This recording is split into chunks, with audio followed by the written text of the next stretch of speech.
Hello everyone, and welcome to this exciting session. The theme of our discussion is Destination Organisations Driving Vibrant Economic Growth and Community Vitality. My name is Jane Cunningham. I am the Director of European Engagement at Destinations International. It is the association, the global association for destination organisations around the world. And I'm extremely happy that today we have 3 country representatives from Wales, from England and from Ireland. I hope you enjoy the session, and without further ado, I'm going to kick off with that getting to know the panellists. So Heledd, please introduce yourself. Tell us a little bit about your journey to becoming a destination professional. Cunningham, that is Welsh for good afternoon. My name is Heledd Williams and I represent the country of Wales. Wales is part of the United Kingdom, the smallest part of the 4 nations, and I've been in events for, I think, over 20 years now.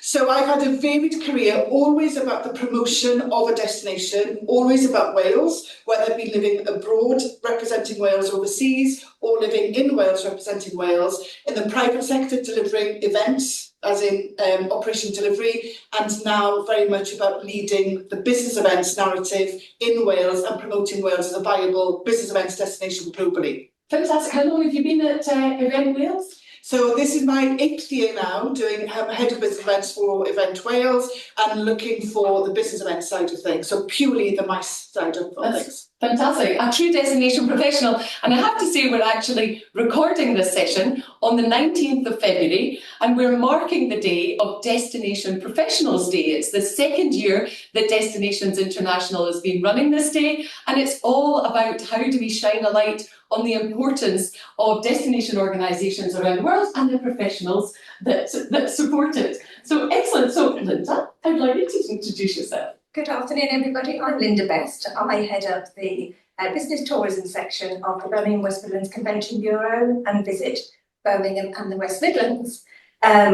We are in the heart of the UK, right smack bang, right in the centre of the UK. Birmingham and West Midlands is easily accessible from everywhere, so it's we're very pleased to be here today.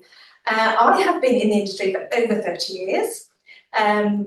Starting always selling a destination, and actually that has actually always been Birmingham. It's my hometown. I'm very proud, Brummie, as they say, and we are very much. I have been very much working in the industry in events and in business events, and it's been a lovely journey to starting when I first joined in the late sort of 90s, always working and presenting the destination as well as a venue, and now to be working as the head of, Birmingham West Midlands Convention Bureau and our destination strategic alignment with the West Midlands Combined Authority. It's really great to be here, and I really thoroughly enjoy my role. So it's excellent. We're all gathering in London in person. We're having an event shortly after this discussion, and it's for me. I've worked in the industry for so long. I actually started working for a destination organisation back in 2006. For London and Partners. So here we are, 20 years later. So finally, over to our 3rd country. So happy we have you representing Ireland. Please introduce yourself. Seamus Heaney is my name. I'm representing Cork, which is based in the southwest of Ireland. It's not the capital city, it's the 2nd city, but it's the largest coastline and the largest county in Ireland. To drive from one end of the county to the other will take about 4 hours, so it's quite a big county, even though it's a very small destination. My job really is I oversee the destination when it comes to tourism, both at MICE and at leisure. We have diversified a lot in the last couple of years. I suppose I started off as a hotelier many years ago. My whole life has been in tourism and hospitality, and then I ended up 10 years ago taking on this role. But it's been a journey because we were very strong in the whole MICE sector, and then we just added the whole leisure piece to it as well. I suppose we're very fortunate because we're cushioned by our tourism board, which is Fáilte Ireland within the island of Ireland, and in Tourism Ireland do all our international promotion for us. So life is a little bit easier. We can be a very small DMO. But things have changed dramatically as DMOs, even in those 10 years. I think we started off doing with the word just marketing, and now we've become gatekeepers for communities, for our city. We've become very much political, which I never thought we would see that coming part of it. And then again, like and I suppose it's a very big topic of conversation is protecting communities. Mm-hmm. And I won't talk too much more. No, but I mean, this is really the crux of the conversation we're talking about. We know that all the different acronyms that we have, DMO, DMMO, Destinations International likes to say destination organisation because it comes in very different shapes, different mandates. We did our future study, the Destinations International DNext Futures Study, and we found that 85% of destination organisations are moving into destination development. And when we look at that, that's fostering partnerships, relationships with developers, with brands. It's educating the industry to support the business development case of what you're doing. It's advocacy, it's supporting air development because, of course, access is critical to the UK, of course. It's leading accessibility programmes, initiatives, it's investment and funding, it's destination master plans. So you've been with Visit Cork for 10 years. What are some of the key areas that have changed, and any stories you can share around some successes and what you've been doing? So unlike most cities, we don't have the luxury of an event centre. We don't have a conference centre of scale. We depend on hotels, but everything we would bid for when it comes to international global conferences would all be under 600 people. But we are very fortunate then to be in the heart of research and development, where our universities are doing critical research into everything from neonatal brain development to cancer research, a lot of medical conferences.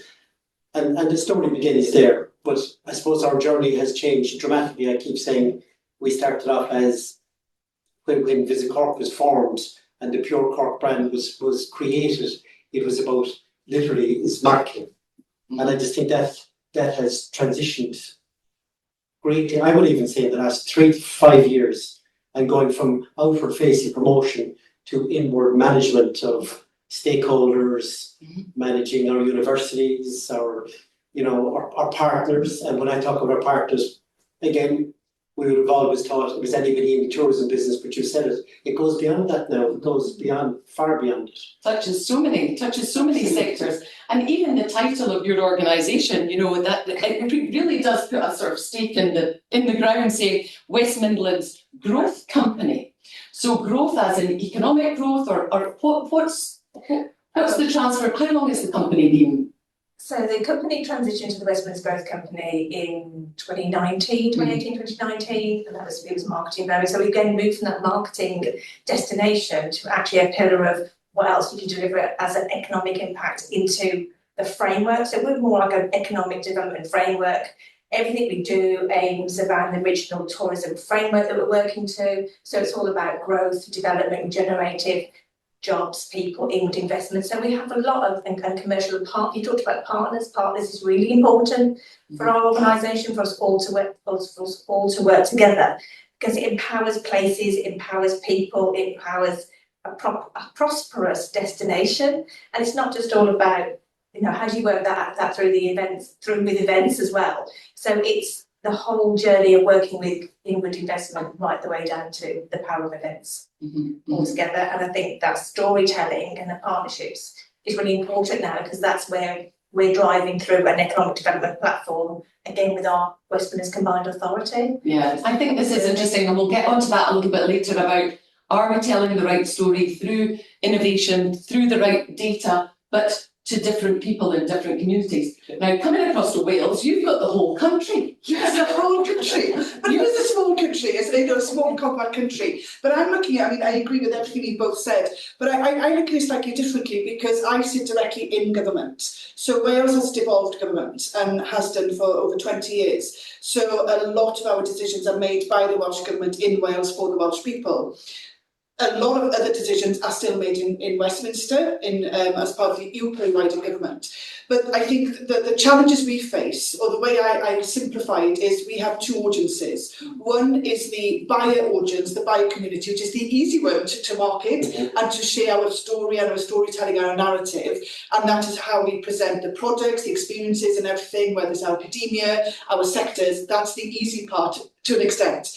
But maybe the hardest challenge we have is then maybe putting the policy into practice, or whatever the government policy is, or policies are, and then talking to that internal audience that we have in Wales. So that is our citizens, our residents, the people who live in Wales, but also our stakeholders and the people who work in government. Because a lot of what we're saying is it's common sense what we do on a day-to-day basis, isn't it? But actually, when you're up against actual policies and statutory deliverable services versus non-statutory services, which we are all in, I think that's where the challenge becomes harder, because we have to demonstrate, whether it's bodies in beds or bums on seats or whatever, but it's digging deeper to demonstrate why we are worthy of what we do and why we do. Can you share just on the policy side, because I think it's so interesting that you're so close to it in that sense, because I think a lot of destination organisations want to be closer or have the conversations and the connections, but can you share any examples of any policies that have changed, that have made you shift the way you work or report? I don't think anything's changed in terms of policies, but the policies in any government, wherever we are in the world, will be the policies for that nation, that region, for the destinations themselves, for the citizens, for the residents, for everything else. But I think what we've had to do is be mindful of, we are always, if you like, competing against statutory services. So, for example, if we were looking at a budget and we have a set amount for events, and then we are up against health or social care, which is a statutory service. And then, we know that the public purse is not always flush, and we have to kind of consider what is the best use of public funds, how are we accountable for those funds. And I remember, a few years ago, one of the ministers said, right, I have to make a decision, cancer care and cancer services versus events. And when you hear that, you think, well, of course, cancer wins. Always. But we always have to be rational then and think, well, no, there is a budget for healthcare, there's a budget for everything else. We have a select budget for events. It's our responsibility to make sure that we demonstrate the best use of public funds, the best use of that, and then we are able to deliver back. So it's not about actually changing policy, but the one thing that I think we do really well in Wales, and then, sorry, I'll be quiet, but is we do have the a policy that was launched 15 years ago, which is called the Wellbeing of Future Generations Act. And Wales was the first country in the world to have this act. And since then, New Zealand and Japan are looking to adopt a similar act. Very simple terms, 7 pillars, and it's about Wales being responsible for now and for future generations. And that means in the way that we present ourselves, the way we operate our communities, the way we celebrate our thriving Welsh language and our culture, our heritage, but it's also being responsible for everything we do. So every public body in Wales has to adhere to this act and behave responsibly, quite simply. But that has influenced us in the way that we approach our marketing and how we approach the work that we do. So even when we bid for events, whether it's with our academics and our Ambassador Wales programme, we bring people into Wales, we only go for events that would fit Wales and suit Wales. So your point about Cork is really valid. 600 is brilliant. We work to our means, not trying to compete with cities or countries that are bigger or better. Work within our means and what our story is. So that is one thing I'm really proud of in Wales. We do exactly the same, because I think, and you were saying, what you're very specialised at in Cork. We exactly look at our sector strengths first off. Yeah. So when the sector strengths are inviting person. So for us, it's about manufacturing, life sciences, but then we also look at high growth sectors that actually are coming into our region, because our region is changing and there's investment zones. So that's low carbon tech and AI. So that's all of, I think, being that strategic alignment and actually showing a strategic direction is another way that you can educate everybody of the reason and power for what we do, because all that links back into our universities and our region. Our ambassador programme is immensely important to us, and we're delivering it and we're just going from strength to strength, because everything is leading back to what can we be the best of, but how can you champion your universities, who are our stakeholders as well, to drive not only power for them, but actually everybody else in the region. I think it's interesting when Heled's also talking about cancer care, of course, comes ahead of other things, but we're talking about Destination Professionals Day and we talk about firefighters save lives.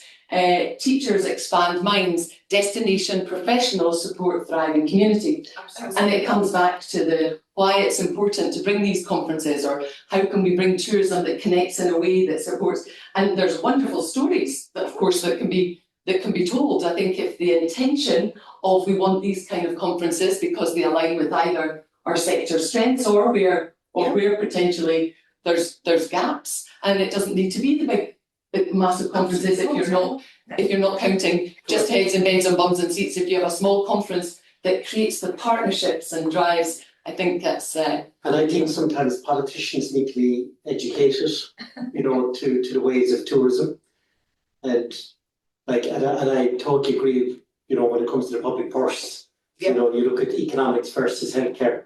But at the end of the day, I'd often say, even in our own organisation, if you don't have the budget to do what we do, then the public purse for the public purse, it's important that you have social communities, social asks, I think, of government. They won't thrive if you don't have commercial viability and you don't have economic growth. But I think the value of a conference, for argument's sake, or tourists, that's what drives economies, and that's what makes a city like ours all that bit richer. Yeah. I think it's the reality, isn't it, that one can't work without the other. Absolutely. And I think we're all, regardless of where we are in the world, there is some silo working that happens, and I think we're all victims of that, or we orchestrate that ourselves. But in terms of how can we ensure that we don't keep on having, this working pattern. Interestingly enough, back at the end of last year at IMEX America, we brought Meeting Wales decided, I put my hand up and I said, you know what, I'm struggling, because sometimes people come to me, especially because I'm directly in government and I'm supposed to know all the answers. And I don't. And I will put my hand up, and I think all of us as destinations have that, the pressure of a PCO or somebody will come to us and say, right, well, you know how I can get hold of a minister, or I can do this, or I can do that, and we don't know everything. And sometimes I find it overwhelming. I don't know if you do as well, and you feel like, I don't know where to turn with this. So in IMEX America, we pulled a round table. We brought some friends around the world to come and to say, Heledd, here's struggling. Are you struggling as well?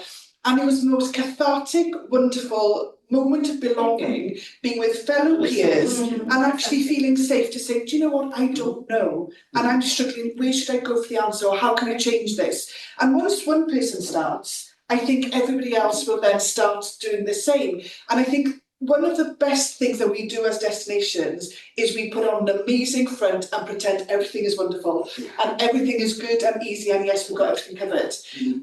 But if we start saying, well, actually, what challenges are you having, with Birmingham in terms of what happened in the public sector just a couple of years ago? How do we then mitigate things that in the public realm and in the public domain, and how do you kind of firefight? Because the media will portray what they want to say, politicians will do what they want to do, but we are the ones who have to mop it all around and try to still be true. Be truthful and be able to be. So I think it's having that conversation has been really good, and I'm an advocate now, as somebody who works in this industry, has made a career out of it, and it's not just a stopgap. This is my career, and I enjoy it, and I embrace it, and I'm proud to do what I do. Get the youth, the future generations in, but also be brave enough to say, okay, I don't know everything, I need to learn. So join me in this conversation that we keep on going about, it's okay to ask and say that I don't know everything. I think it is, and I think that open and honest conversation actually makes you a little bit more empathetic, and more people want to help you. And I think I think we always want to help each other in our roles, no matter who and where we are. I'm always helping other destinations, because I think I believe in the power of the event industry and how we all work together and have done for a long time. One of the things that we've done really well and that we've kept doing and we're focusing on again for this year is the power of data and insights. The more stories you can tell from all of the reporting and successful PR stories and the growth in visitor numbers and everything that you can do actually strengthens our conversation and our ask. So and our ask for different things within either our growth company or the combined authority or even down to government. But actually, I think for us, we really strategically align ourselves with Visit England and the Meet England brand. that relationship that we have with the overall organisation enables us to do more, enables us to go overseas more, but enables that support into government, because they're the line for us to go, right, we need a letter, we need a government representative, we need the support. And, 9 times out of 10, you get that support, but that's down to our partnership, but also our relationship, and we support them as they support us, and we make sure that we align budgets to go on events with them. Yeah. Because that's very, very important for us as a destination. Absolutely. And I think, we talk about destination organisations being a community shared value because, as we say, it touches so many areas, so many sectors. But when it comes to this big, I suppose, onion of stakeholders, so you've got the connections in with Visit England, you've got all these other areas that are bringing something different, you've got your ambassadors that you pull in at different times. When you look at, citizen engagement or local government or maybe even the hotel and restaurant community, when you think of some of these areas that are so important, are there any areas that you're finding challenges with getting the message across as to what you do? I think no matter what you do, there's always another priority, or the events industry is the one that sort of comes up. I think we have had challenges in the past, but actually of late we have involved our investment colleagues. It's always where our commercial team would be on board. It is that everybody's busy driving economic impact into the region, but also driving jobs and growth through the inward investment arm. But actually we just combined a brochure working together as a partnership from the investment and from our business tourism side.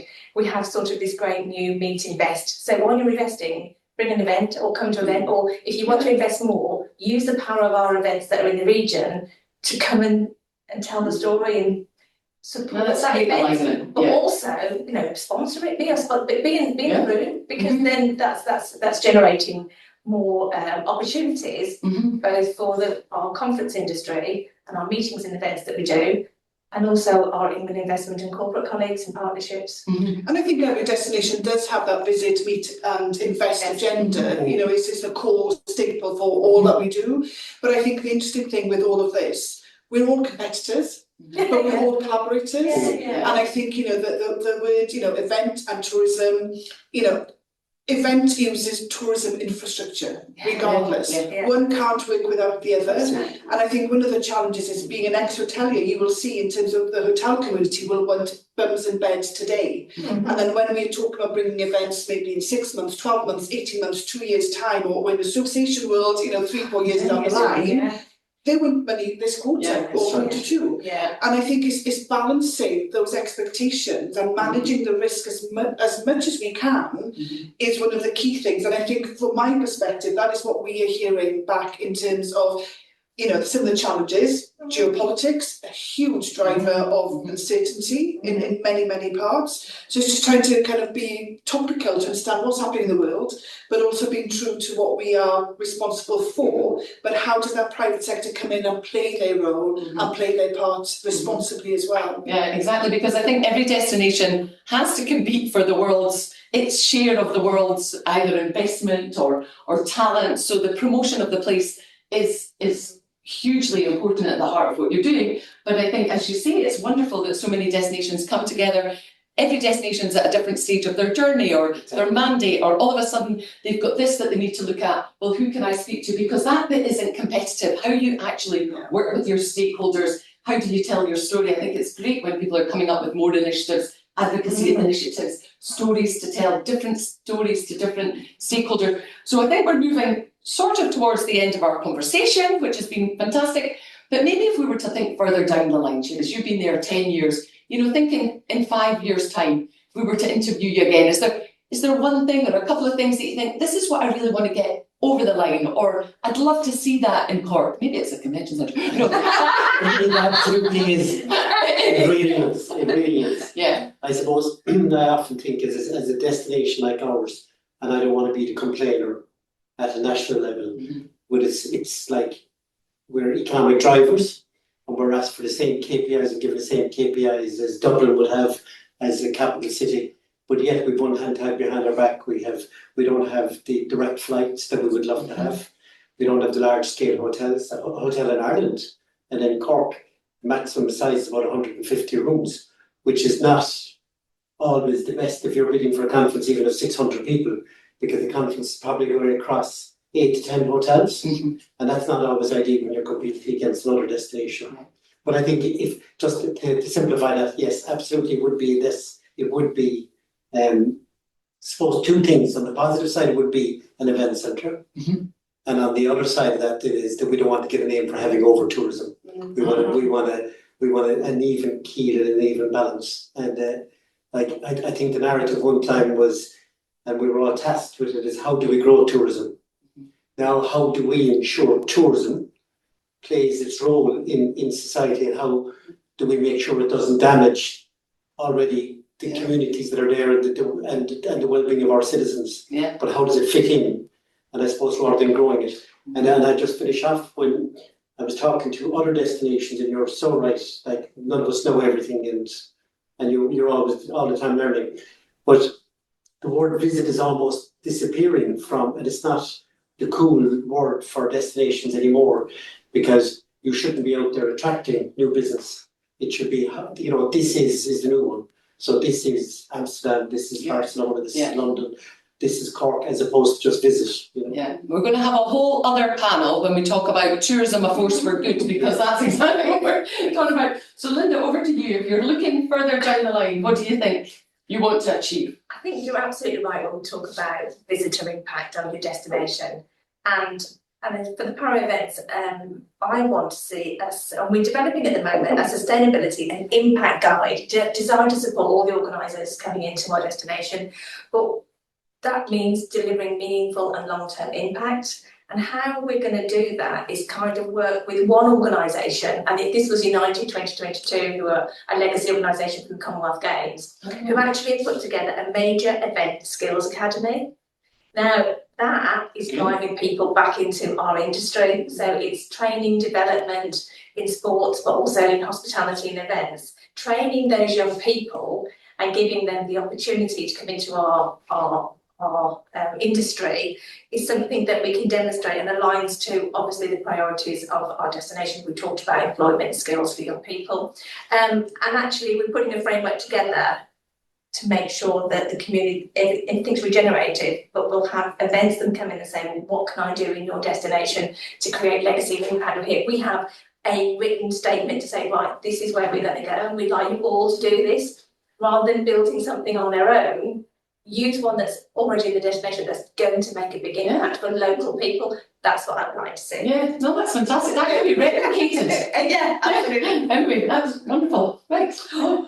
Next one. I think a mix of both. But I've got to say, back when we did our Destinations Roundtable in IMEX America, the wonderful Patrick Delaney, we had this conversation, and Patrick, the Everest Investment Patrick, said, "Heledd, my dear," he said, "don't worry about what everybody else has or what everybody else thinks. I think Wales is exotic." At that point, I nearly spat my water out, thinking Wales has never been said, and exotic in the same sentence. But what he said was actually really true. It's the perception of what the person thinks. So to us, exotic means palm trees and blue oceans and golden sands. That is our idea of exotic. But for somebody who has that day in, day out, their idea of exotic could be castles and greenery and lushness and the warmth of a small destination. And it's actually when you think in terms of work with what we have and not try to compete, although we are competitors. So that's the way I think now. When I have, imposter syndrome, or I worry about destination envy of others, I think, no, let's work with what we have and make the best of what we have, and not trying to be something we can't be, and to be responsible. But I love what you're saying about that in terms of the impact, because I think one failing we have as an industry, this is the best industry to be in, hands down, I believe, but we are an echo chamber of ourselves. We keep on talking about the same things to ourselves all the time. But if we could just break out of our echo chamber and tell our sectors and everybody else, our academia, our industries, everybody, what we do and the power and the importance of what we do by talking and bringing people together, problems of the world can be solved. Can be solved, is right. Oh, And I think we need to remember that. yeah, I think this has been a fantastic session. I love that we're finishing sort of on the line. If you want to be someone else, you can. They've already been taken. But just embrace your own destination, because yes, it isn't like anything else. Thank you so much for sharing some wonderful insights from across the UK. Thank you for joining us. Enjoy the rest of the conference.